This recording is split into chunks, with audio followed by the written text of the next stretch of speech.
Member for Narunga. Finally,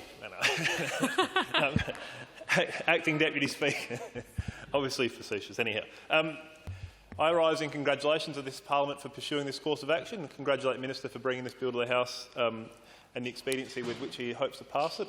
I have to say, without knowing all the details of all the indiscretions, I have talked to a couple of the councillors within my electorate, and it does feel to me as though evicting them from their roles on council is like cracking a walnut with a sledgehammer. It seems like quite a hefty penalty for what at least of the indiscretions I'm aware of, seems like a relatively minor indiscretion. So congratulate the Minister and the Parliament, it seems, for pursuing this course of action and providing a clean slate for those councillors who, at least in my part of the world, are only there to serve their community. They're putting their hands forward, not through any means to enrich themselves or advance any job prospects. They're purely there on behalf of their community because they want to see improvements made, and to provide punitive measures like this that might otherwise discourage people from putting their hand up in the future, I think would be a step backwards, and enabling those people to take their place that they earned by virtue of the support of their communities, and to continue to advocate on behalf of their communities is a step in the right direction. So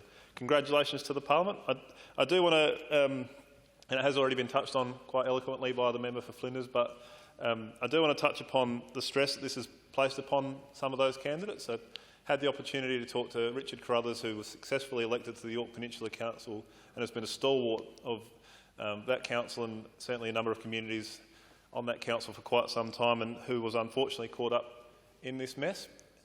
I have to say that the stress that he has gone through as a result of being caught up on this has had quite an impact on him and his family.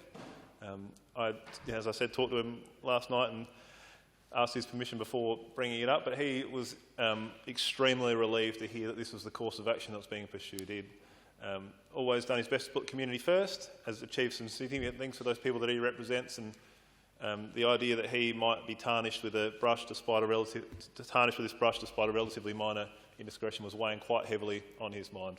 In addition to that, and I don't think he'd mind me saying, but Richard had already gone out and secured the services of a lawyer at personal expense to himself, which is obviously money that he won't get back, but such was his determination to clear his name, continue to serve his community, and to continue to do what he'd done for quite some time. So I, for one, am relieved that Richard will be able to take his place on the council going forward, and that Kristen Murdoch will be able to take her place on the council going forward.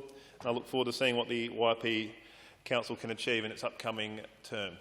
I do want to also flag, and I note the Minister has put on the record that he intends to do a bit of a review of the Local Government Act going forward. I have received feedback from the community, and particularly those people that put their hand up for council, on a couple of matters that I'll foreshadow as being matters that I'll bring up in the course of that review. The first of those being the fact that we now have, we don't have public nominations. There doesn't appear to be any publicly disclosed nominations. So people in the community aren't aware of how many people have put their hand up to serve on council. And I think, again, I can only speak with any authority in our part of the world, but I think in our part of the world that had the effect of not empowering people to know whether help was needed. They, as I said, do that to serve their community first and foremost, and if they are not aware whether their community needs serving, then they will be less likely to put their hand up. If, for example, there was a shortage of councillors, and you might have people within the community feeling inclined to then support the council and put their hand up to make sure that it had a full quota of members, I think that would be a beneficial thing. So I'll be pursuing that and inquiring as to whether that ought to be changed as part of that review. And the other thing that was brought to my attention, and which I believe I've talked about in this place before, was the fact that the Copper Coast Council did not have the requisite number of nominations. I can't remember the number. I think they had 8 nominations for 9 positions, or 10 nominations for 11, or whatever it may be.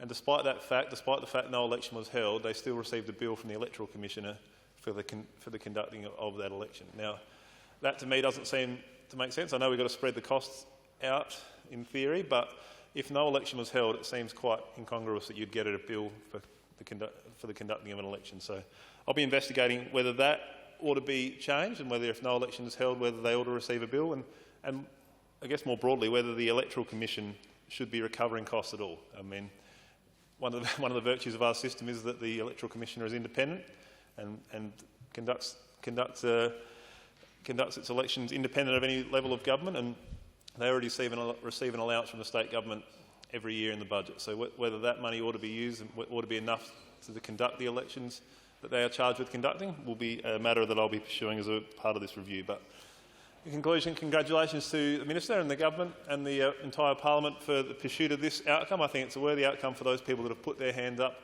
committed relatively minor indiscretions and who only want to serve their community. So I look forward to seeing it pass through this House speedily. The member for Giles. Thank you, Deputy Speaker. I won't take long. I think it's all been said. This is a straightforward, common-sense piece of legislation, albeit one, as has been stated, it is retrospective in nature.